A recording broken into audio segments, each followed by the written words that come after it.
4 marks IGCSE question. The question says this shape here consists of parts of 3 polygons A, B and C.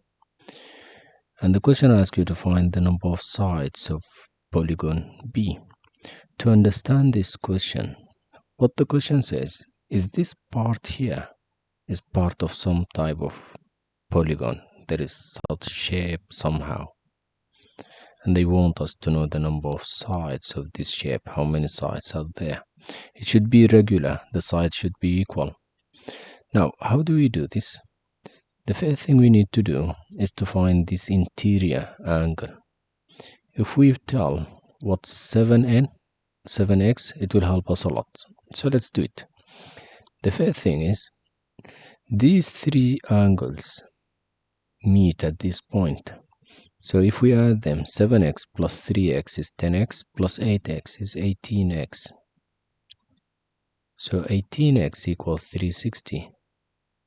Divide by 18. So x equals 20. That means 7x is equal to 20 times 7, which is 140, right? So this here is 140. Now, clearly, this 140 is an interior angle of a polygon, right? So, let's find the exterior angle. Did you know that the exterior angle is equal to 180 minus the interior angle, which is 140? So, the exterior angle is 40. Now, why did I find the exterior angle? Because if I do 360 divided by the exterior angle, that gives me the number of sides. Let's cancel these zeros.